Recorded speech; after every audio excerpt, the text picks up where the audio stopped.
Hermanos, continuando con nuestro estudio, con la predicación de la palabra, estamos en la primera carta del apóstol Pedro a las iglesias de Ponto, Galacia, Capadocia, Asia y Bitinia. Y hemos estado hablando acerca de otros dos sermones anteriores, del versículo 1 al versículo 2 hemos estado hablando acerca de Pedro, y luego del 3 al versículo 5 la anterior semana hemos estado hablando. Y esta semana vamos a hablar del versículo 6 hasta el versículo 9 de 1 Pedro en el capítulo 1, versículo otra vez 6 al 9, y dice así la palabra de Dios: en lo cual vosotros os alegráis, aunque ahora por un poco de tiempo, si es necesario, tengáis que ser afligidos en diversas pruebas, para que sometida a prueba vuestra fe, mucho más preciosa que el oro, el cual, aunque perecedero, se prueba con fuego, sea hallada en alabanza, gloria y honra, cuando sea manifestado Jesucristo, a quien amáis sin haberle visto, en quien creyendo, aunque ahora lo veáis, os alegráis con gozo inefable y glorioso, obteniendo el fin de vuestra fe, que es la salvación de vuestras almas. Oremos. Señor, bendice tu palabra, y queremos, Señor, que nos hables a través de esta escritura, Señor, inspirada, que es revelación tuya, a través de la cual te has dado a conocer, Señor. Te pedimos que esta palabra el día de hoy nos hable en nuestro corazón, y el Espíritu Santo que ilumina nuestros corazones nos haga entender la escritura. En el nombre de Jesús. Amén. En las actuales primarias, tanto del Partido Republicano y Demócrata, existen varios aspirantes para ser nominados como candidatos para ambos partidos. Antes de esto, ellos deben ser elegidos por la gente del partido, y esto es parte del proceso democrático aquí en los Estados Unidos. Los aspirantes deben mostrar a sus respectivos partidos por qué creen que deben ser calificados, o se creen ellos que son calificados para ser presidente de los Estados Unidos.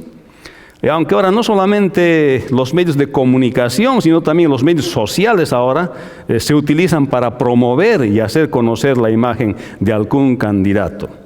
Lo cierto es que los candidatos están siendo probados en su experiencia, en sus habilidades, en sus conocimientos, en su juicio, en su temperamento, etcétera. Aunque ninguno de los candidatos va a poder cumplir con los requerimientos que todos tenemos, o sea, ninguno de los candidatos va a poder satisfacer lo que todos nosotros quisiéramos. Y especialmente los cristianos tenemos una postura en cuanto a esto. Finalmente, alguno de ellos será el candidato y finalmente tendremos que emitir nuestro voto.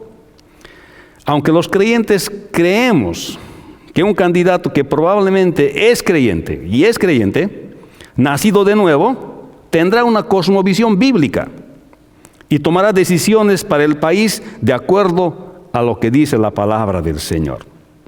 Tenemos un punto de vista así como cristianos. En estos versículos que hemos leído del apóstol Pedro, se nos habla acerca de la prueba de nuestra fe.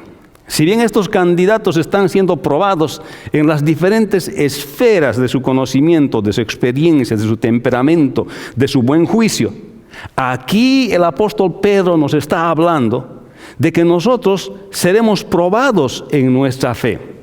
Estos candidatos están siendo probados para saber si califican delante de nuestros ojos para ser presidente de los Estados Unidos de Norteamérica. Pero nosotros somos probados por Dios para saber si nuestra fe es auténtica. Y por eso el día de hoy vamos a hablar de estos versículos que hablan acerca de la prueba de nuestra fe. El versículo 6 dice: en lo cual vosotros os alegráis, aunque ahora por un poco de tiempo, si es necesario, tengáis que ser afligidos en diversas pruebas. El texto está diciendo que nos alegramos en la salvación que se manifestará en el día postrero, aunque tendremos aflicción y diversas pruebas por un poco de tiempo. Pero ¿cómo podemos entender esto? Los creyentes se alegran porque saben que obtendrán su salvación al final de los tiempos, aunque serán afligidos con diferentes tipos de pruebas mientras dura su vida cristiana. Podríamos decir también que el creyente se alegra al saber que su salvación se hará real al final de los tiempos y enfrenta diferentes tipos de pruebas durante su vida cristiana. Pero cuando dice, en lo cual vosotros os alegráis, en la primera parte del versículo 2, se está refiriendo a los versículos anteriores. El versículo 3 dice, bendito el Dios y Padre de nuestro Señor Jesucristo, que según su grande misericordia nos hizo renacer para una esperanza viva por la resurrección de Jesucristo de los muertos, para una herencia incorruptible, incontaminada, inmarcesible, reservada en los cielos para vosotros, que sois guardados por el poder de Dios mediante la fe, para alcanzar la salvación que está preparada para ser manifestada en el tiempo postrero. Y luego viene el versículo 6 que dice, en lo cual vosotros os alegráis. O sea, está hablando de que esta alegría viene de sentir que ya no estamos condenados por nuestros pecados. Por eso Pablo está diciendo, en lo cual vosotros os alegráis. Recuerde que el apóstol Pedro viene de un trasfondo judío y estaba prescrito en la ley de Moisés que ellos deberían de cumplir y obedecer la ley de Moisés para vivir en bendición en la tierra prometida. Hace muy poco el pueblo judío había experimentado en la época de Pedro lo que significaba vivir exilados. Habían sido exilados a Babilonia, la parte de Judá, y el reino de Israel había sido exilado a Asiria. Los de Israel no habían vuelto de la esclavitud de Asiria, desaparecieron.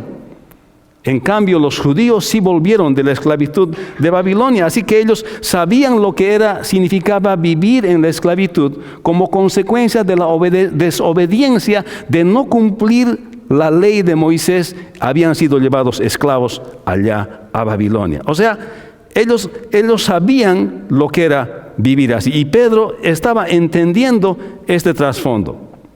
Pedro había comprendido que no se trataba solamente de obedecer para vivir en bendición en la tierra prometida, sino que la ley solo marcaba lo que era pecado, pero que al creer en el Señor Jesucristo es el Mesías, se podía ver que uno puede obedecer la ley de Moisés por el poder del Espíritu Santo y cumplir así con Dios.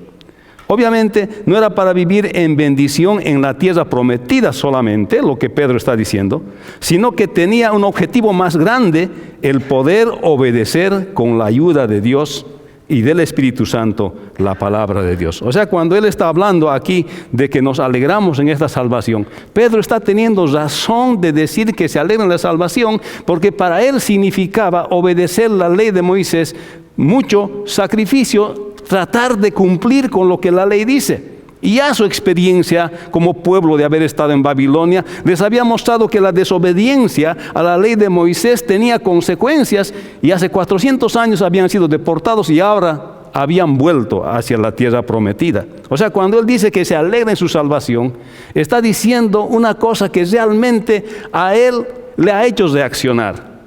De que para él era difícil cumplir con la ley de Moisés. Sin embargo, se alegra ahora que conoce al Señor Jesucristo y que después del Pentecostés recibe el Espíritu Santo de la promesa. Ahora le es fácil obedecer la voluntad de Dios, la palabra de Dios, porque aparte de que él quiere, el Espíritu Santo le potencia para poder obedecer la voluntad de Dios. Y esto es lo que nos hace diferentes a los creyentes.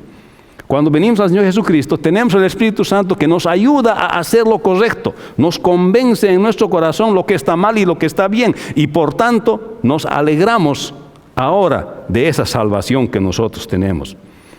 Y esto era lo grande y el motivo de alegría. Antes había que esforzarse para obedecer la ley, pero ahora podemos obedecerla porque hemos nacido de nuevo. Y eso nos trae consigo la salvación, y esto significa que el sistema sacrificial que tenía la religión judía era solamente un símbolo de lo que el Señor Jesús iba a hacer. Por tanto, por eso el apóstol Pedro dice que se alegra por esa salvación, porque ya no tiene que cumplir con todos esos ritos para vivir en bendición, sino más bien, habiendo creído en el Espíritu Santo, ahora se da cuenta que tiene el poder de obedecer a Dios. Y dice también, aunque ahora por un poco de tiempo, sí es necesario que tengáis que ser afligidos en diversas pruebas. Sí se alegra por su salvación. Sí se da cuenta Pedro el contraste de lo que significaba cumplir con toda la ley de Moisés y ahora la libertad que significa ser cristiano. Con la ayuda del Espíritu Santo uno puede llegar a cumplir la ley de Moisés con el apoyo del Espíritu Santo. Pero dice, aunque ahora por un poco de tiempo, dice, es necesario que tengáis que ser afligidos en diversas pruebas. Cuando dice por poco tiempo, se refiere al tiempo que nos toca vivir nuestra vida cristiana. Esto es porque comparado con la eternidad, realmente es un poco tiempo. Está diciendo a los hermanos, por un poco de tiempo a ustedes les toca ser afligidos. Recuerden que en ese tiempo todavía la persecución de Nerón en el Imperio Romano no había empezado. Entonces, ¿de qué sufrían los cristianos, tanto judíos como gentiles? ¿De qué sufrían? Estaban sufriendo por la presión que ofrecía la sociedad, por la presión que significaba ser creyente. Decir que uno es creyente era presionado por la cultura y por la sociedad. Entonces, y dice Pedro, por un poco de tiempo ustedes tienen que sufrir. Ese poco de tiempo está comparando a lo que es la eternidad, vivir con el Señor, y el poco de tiempo que nos queda aquí en la tierra, unos cuantos años, 80, 90 años vivir aquí en la tierra, vamos a tener siempre aflicción. Eso está diciendo Pedro. Y corrobora las palabras que el Señor Jesucristo también dijo, en esta tierra tendréis aflicción. El ser cristiano no significa que no vamos a tener aflicciones. El ser cristiano no significa que no vamos a tener pruebas. El ser cristiano no significa que no vamos a tener dificultades. Vamos a tener dificultades. Y aunque nos alegramos en la salvación y que Pedro podía encontrar el contraste de lo que es vivir salvo por la fe en Cristo Jesús y lo que era cumplir la ley de Moisés con todo lo que eso significaba, él puede entender esa diferencia. Les dice todavía, hermanos, por un poco de tiempo es necesario, si es necesario, tienen que ser ustedes afligidos. Que tengáis que ser afligidos, dice, en diversas pruebas. Esto quiere decir que a veces, desde el punto de vista de Dios, es necesario que el creyente sea afligido. ¿Qué le parece? A veces Dios quiere que nosotros pasemos aflicción. ¿Qué le parece? Uno puede orar y decir, Dios mío, no me mandes aflicción. Puedes orar así. Pero a veces Dios considera necesario que tengamos aflicción en nuestra vida. ¿Y por qué quiere que nosotros tengamos aflicción en nuestra vida? Eso vamos a ver un poco más después. Pero podemos entender que tal vez en nuestra vida cristiana encontramos momentos difíciles, pero a veces Dios manda estos momentos difíciles porque a veces Él dice, a veces sí es necesario que tengáis que ser afligidos en diversas pruebas. No solamente afligidos, sino más bien en diversas pruebas. Y esto estaba sucediendo con los hermanos del Ponto, Galacia, Capadocia, Asia y Bitinia. Estaban siendo afligidos por vivir como creyentes en un medio adverso, aunque Pedro no menciona todavía ningún tipo de persecución de parte del Imperio Romano. O sea que les tocó vivir un tiempo de aflicción con diversos tipos de pruebas. O sea, aquí está hablando que el creyente a veces es necesario, cuando es necesario, Dios permite que venga en su vida diferentes tipos de pruebas. ¿Qué le parece? Y el Señor a veces ve que esto es necesario. No sé cuántos de ustedes han pasado pruebas en su vida, o tal vez en este momento están pasando pruebas en su vida. Quiero darles la noticia, que así siempre es la vida cristiana. Y a veces Dios utiliza este tipo de pruebas y aflicciones para forjar, para formar nuestra vida. Miren, este versículo podemos encontrar cómo nos enseña de la prueba. Primero dice, por un poco de tiempo. Se puede ver que la prueba no es permanente.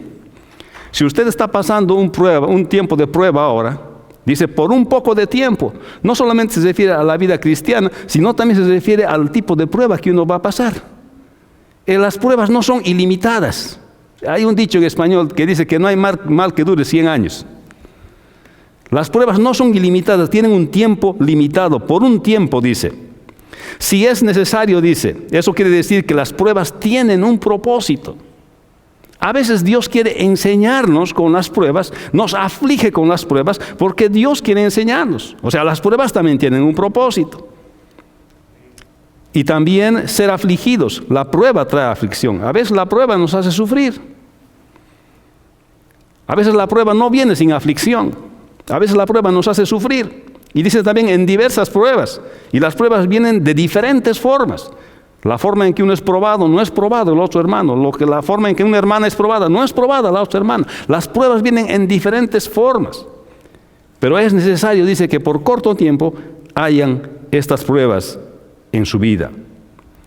Y la última parte dice, os alegráis en vuestra salvación. La prueba no debería de quitarnos el gozo, hermanos. Es lo que está diciendo aquí.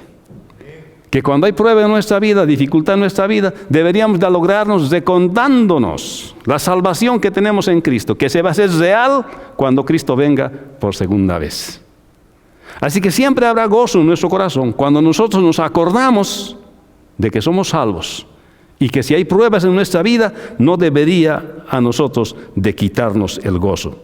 Así que el texto está diciendo, en lo cual vosotros os alegráis, aunque ahora por un poco de tiempo, sí es necesario que tengáis que ser afligidos en diversas pruebas. Nos alegramos en la salvación que se manifiesta en el día postrero, aunque tendremos aflicción y diversas pruebas por un poco de tiempo. Entonces, ¿cómo podemos entender este versículo? Los creyentes se alegran porque saben que obtendrán su salvación al final de los tiempos, aunque serán afligidos con diferentes tipos de pruebas mientras dura su vida cristiana. O sea, una vida cristiana no se puede concebir si no hay prueba. Pero ¿cuáles son las enseñanzas de este versículo? El creyente se alegra al saber que su salvación se hará real al final de los tiempos. Y enfrenta diversos tipos de pruebas durante su vida cristiana. O sea, hay dos cosas aquí que uno aprende. Aprende que nuestra salvación es real. Y la segunda cosa que aprende es que siempre hay pruebas en la vida cristiana. Y que si hay pruebas en mi vida cristiana es porque mi salvación es real. Porque no voy a probar a alguien que no es salvo. Dios no ha de probar a alguien que no es salvo, pero Dios va a probar a alguien que es salvo. Y esto podemos decir del versículo 6. El versículo 6 dice, en lo cual vosotros os alegráis, aunque ahora por un poco de tiempo, si es necesario, tengáis que ser afligidos en diversas pruebas. Podemos decir, los creyentes se alegran por su salvación, aunque enfrentan aflicción mediante pruebas, si es necesario. Esto apunta a nuestra salvación. Cuando nosotros pasamos pruebas, es bueno pensar en nuestra salvación como un medio de consuelo y de confort para nosotros mismos. ¿Cuántos dicen amén?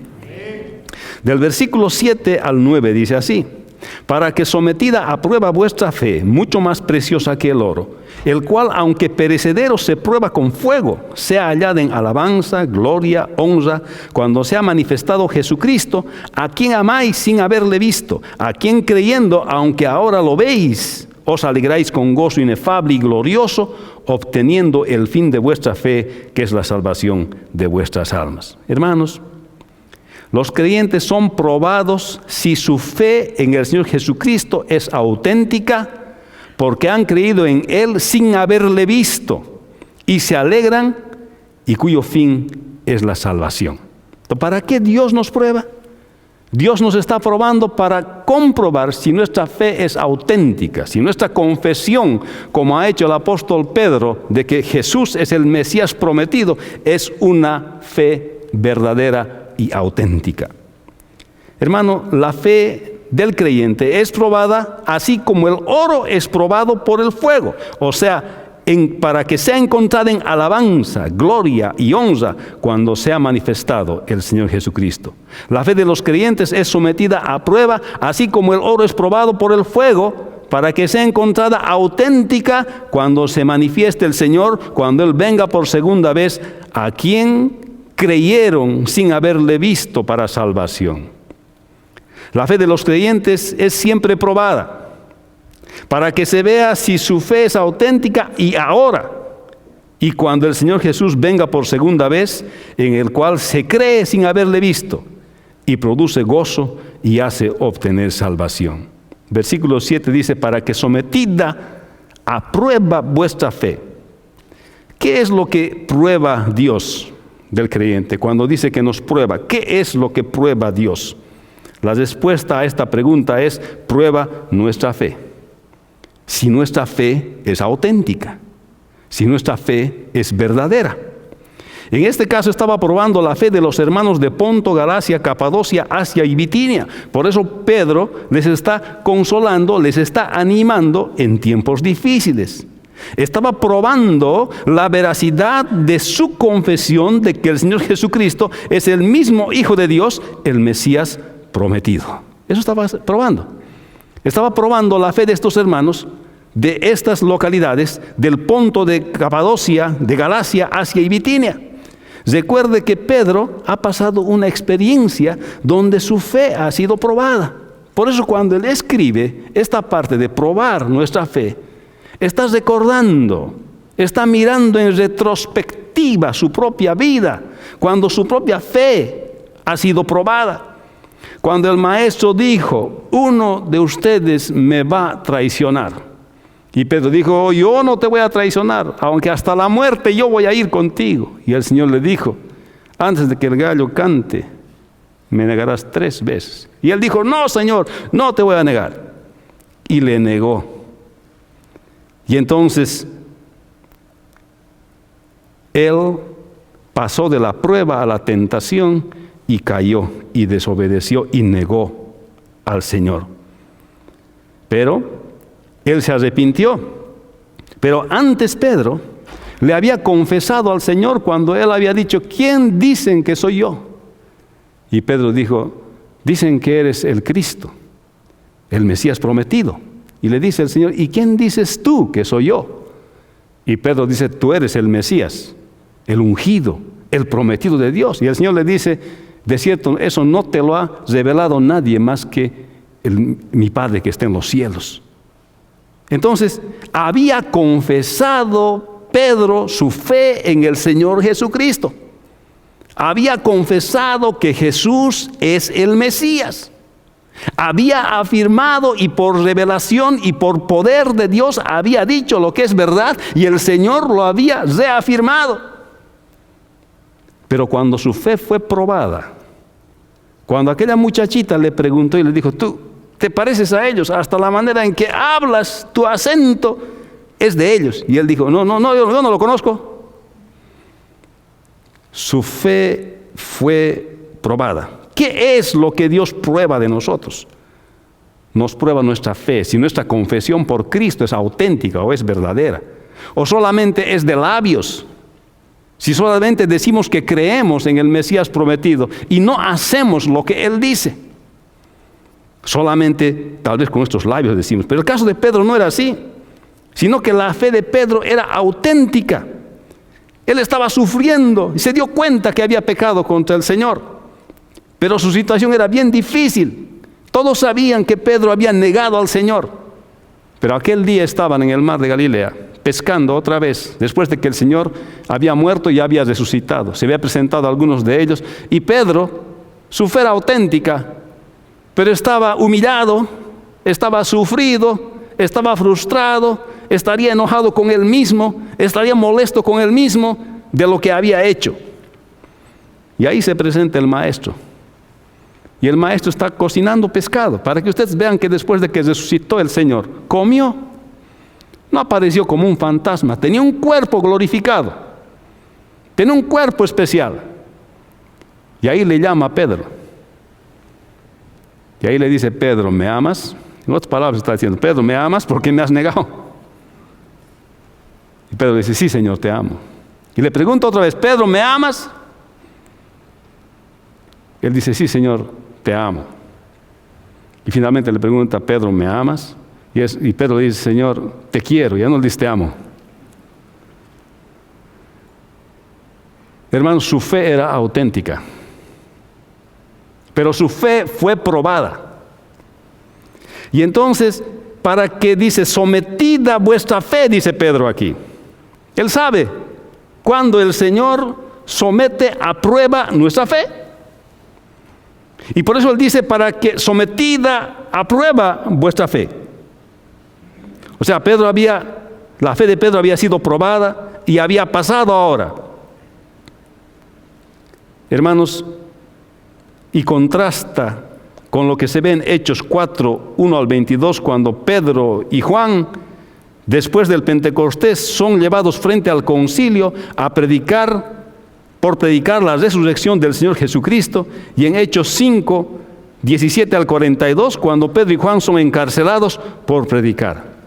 Por eso cuando Pedro está diciendo, es necesario que por corto tiempo sufran aflicción y diversos tipos de pruebas, eso es cuando está diciendo, está refiriéndose a la prueba de su fe cuando es probado por el Señor, y también después del Pentecostés, cuando por causa de su fe es llevado ante los ancianos y es encarcelado. Es necesario que en este tiempo corto los creyentes sufran prueba, tengan prueba. Pedro sí sabía lo que significaba que su fe, su creencia, su confesión de que Jesús es el Mesías sea probada. Hermanos, si tú dices que tú crees en Cristo, si tú crees que Jesús es el Mesías prometido, esa tu creencia en Dios va a ser probada. Eso es parte del crecimiento de los creyentes. El Señor no ha prometido que no vamos a tener pruebas. Más bien, Él nos prueba con un propósito para mejorarnos espiritualmente. Para eso es que Él nos prueba. Y dice ser mucho más preciosa que el oro, el cual, aunque perecedero, se prueba con fuego. O sea, la prueba de nuestra fe, dice, es mucho más preciosa que el oro. Está haciendo una comparación con algo del mundo de ese entonces, y como que también el día de hoy, aunque ahora hay procesos químicos para probar si el oro es oro, ¿okay? Pero en ese tiempo, para probar que el oro es oro, lo que se hacía era quemar el oro, y se quemaba a cierta temperatura, de tal modo que la escoria que rodea al oro se caía, y quedaba solamente el oro puro. Entonces, esta es la figura que está utilizando el apóstol Pedro cuando se trata de probar al creyente. Cuando nuestra fe va a ser probada como el oro. El oro es probada en el fuego. Y el creyente, de la misma manera, su fe, su confesión en Dios es probada también, en este caso no por el fuego, sino por las pruebas, diversos tipos de pruebas que hace que salga lo mejor de esa persona. Después de una prueba en su vida, usted va a resultar mejor. ¿Cuándo dicen amén? Por eso estos candidatos que están participando en el Partido Demócrata y el Partido Republicano están siendo probados. Preguntas de todo tipo, ¿cómo maneja la economía? ¿Cómo va a responder en situación de guerra? Están hablando de todas las situaciones. Y qué interesante que podamos ver que así sea. Y finalmente, en una democracia que no es perfecta, podremos llegar todos a la conclusión con nuestro voto, guiados por el Señor, orando en el Señor, saber por quién vamos a votar. Como algo que está seleccionando al que pensamos que va a ser presidente de los Estados Unidos.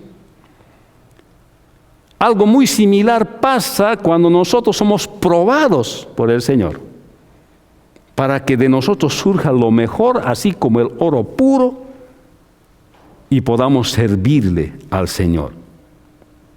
Compara la prueba de nuestra fe en Cristo como la prueba del oro que se practicaba en ese tiempo. Hermanos, esta figura que utiliza el apóstol Pedro debe hacernos pensar que a veces Dios, a través de la prueba, Él quiere purificarnos. ¿Cuándo dicen amén? Amén. Así que si estás pasando prueba, hermano, tal vez debieras preguntarte, ¿en qué Dios me quiere purificar?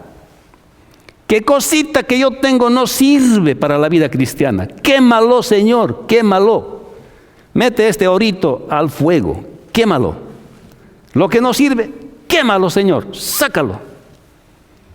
Tal vez deberíamos de preguntarnos, cuando estamos en prueba, qué cosa hay en nuestra vida por la cual esa razón, la cual Dios nos está mandando esta prueba, para purificarnos. Tal vez es algo en tu carácter cristiano. Tal vez es algo en tu conducta. Tal vez hay una cosa que no te das cuenta y nadie te hace dar cuenta de lo que estás haciendo mal. Que no está como dice la palabra del Señor. Tal vez nadie se da cuenta, ni tú mismo. Pero de pronto viene la prueba. Entonces ahí hay que preguntar, Señor, ¿de qué me quieres tú purificar con esto? ¿Qué cosa quieres tú sacar de mi vida? Dice, cuando va a prueba su fe, que es mucho más preciosa que el oro, la cual aunque perecedero se prueba con fuego, sea hallada en alabanza, gloria y honra cuando sea manifestado Jesucristo.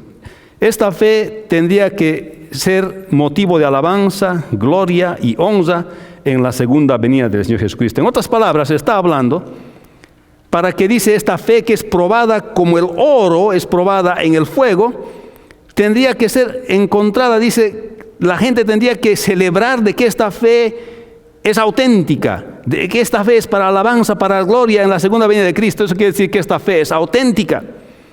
En otras palabras, está hablando de que nuestra fe, si es probada, tendría que ser encontrada que es una fe auténtica.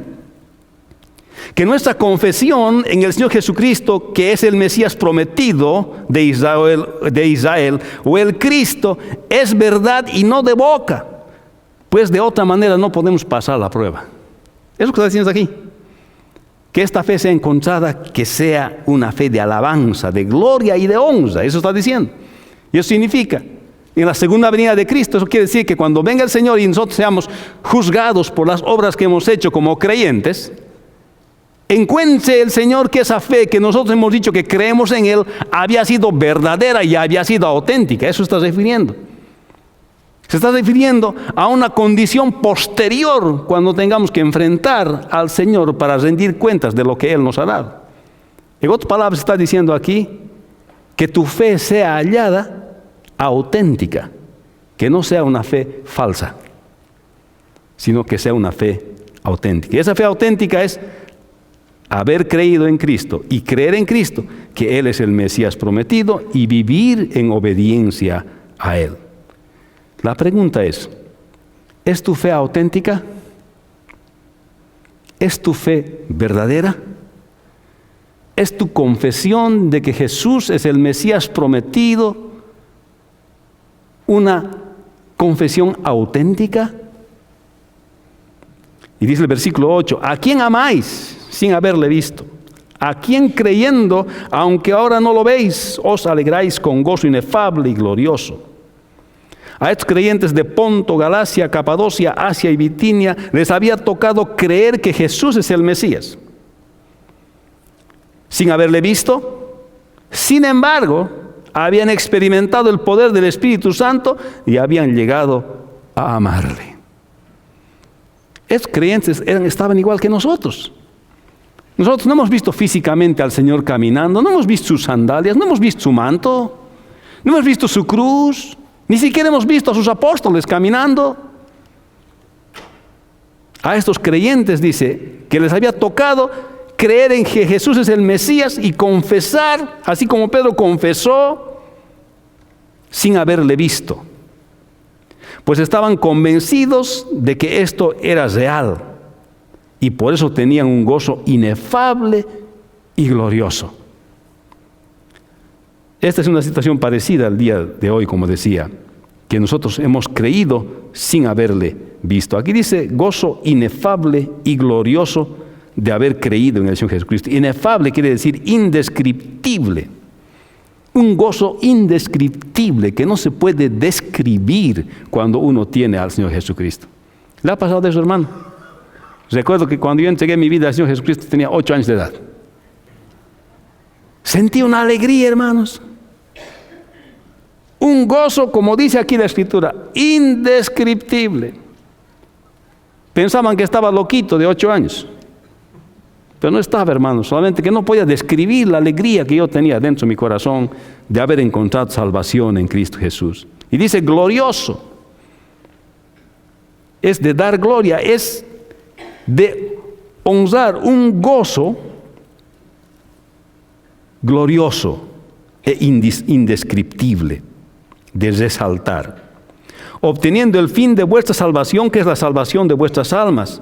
Esto está diciendo que la finalidad de nuestra confesión es que el Señor Jesús es el Mesías prometido, aquel en el cual creemos que es el Hijo de Dios, que al creer en Él, por el convencimiento de su Espíritu, o el llamado y el ser elegidos por Dios, obtenemos la salvación de nuestras almas. O sea, obteniendo el fin de vuestra fe, que es la salvación de vuestras almas. Entonces, los versículos 7 al 9 dicen: para que sometida a prueba vuestra fe, mucho más preciosa que el oro, el cual, aunque perecedero, se prueba con fuego, sea hallada en alabanza, gloria y honra, cuando sea manifestado Jesucristo, a quien amáis sin haberle visto, en quien creyendo, aunque ahora no lo veáis, os alegráis con gozo inefable y glorioso, obteniendo el fin de vuestra fe, que es la salvación de vuestras almas. O sea, el texto está diciendo: la fe del creyente es probada así como el oro es probado por fuego, y será encontrada en alabanza, gloria y honra cuando sea manifestado el Señor Jesucristo. Entonces, ¿cómo vamos a entender estos textos? La fe de los creyentes es sometida a prueba así como el oro es probado por el fuego, para que sea encontrada auténtica cuando se manifieste el Señor Jesucristo en su segunda venida, a quien creyeron sin haberle visto, para salvación. ¿Qué enseñanza obtenemos de estos textos? La fe de los creyentes es siempre probada para que se vea que es auténtica, ahora y cuando se manifieste el Señor en su segunda venida. Esa es una de las enseñanzas que aprendemos. La fe de los creyentes siempre va a ser probada para ver si esa fe es auténtica.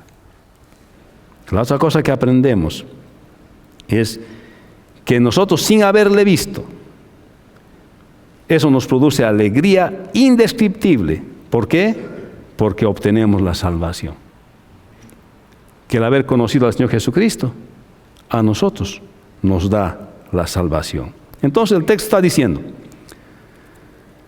para que sometida a prueba vuestra fe, mucho más preciosa que el oro, el cual, aunque perecedera, se prueba con fuego, sea hallada en alabanza, gloria y honra, cuando sea manifestado Jesucristo, a quien amáis sin haberle visto, en quien creyendo, aunque ahora no lo veáis, os alegráis con gozo inefable y glorioso, obteniendo el fin de vuestra fe, que es la salvación de vuestras almas. Hermanos, los creyentes son probados si su fe en el Señor Jesucristo es auténtica, porque han creído en Él sin haberle visto, y se alegran, y cuyo fin es la salvación.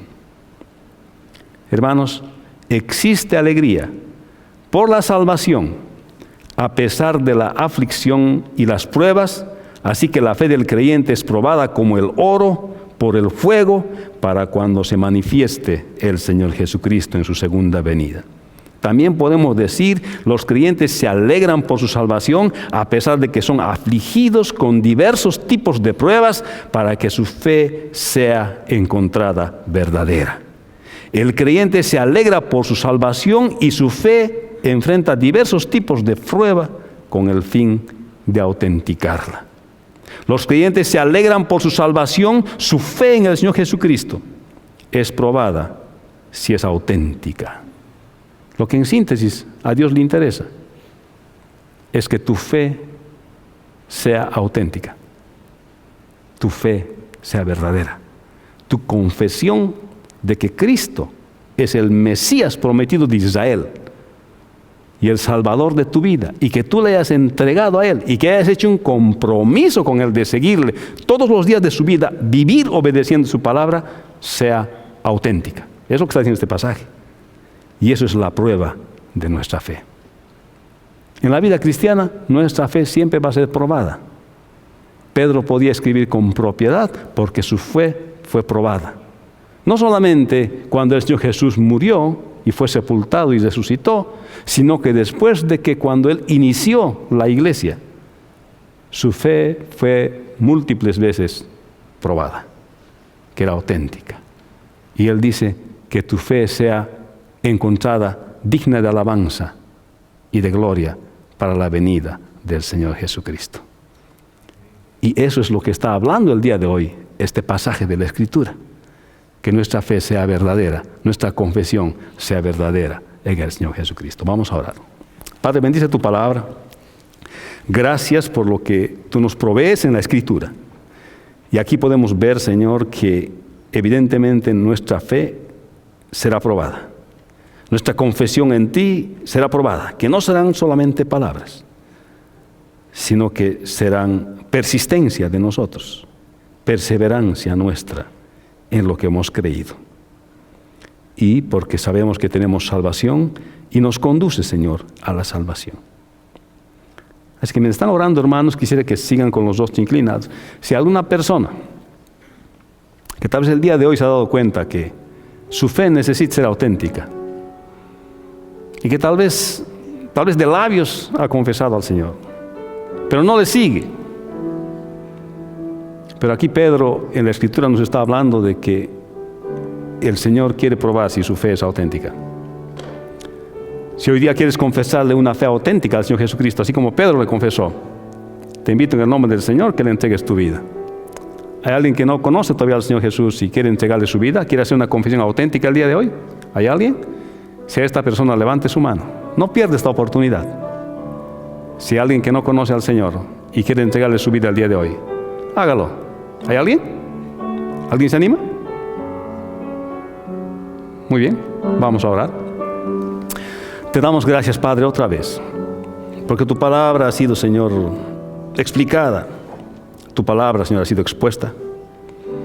Y nosotros entendemos, Señor, que nuestra fe va a ser probada. Aunque por corto tiempo, Señor, nos toca pasar momentos de aflicción, sin embargo, sabemos que nuestra esperanza está contigo y que obtenemos salvación cuando nuestra fe es auténtica y real. Por eso te pedimos, Señor, que bendigas a nuestras vidas y nos hagas fuertes, Señor, para que podamos persistir. Y un día, cuando tú vengas, en tu segunda venida, puedas encontrar que nuestra fe había sido verdadera, Señor.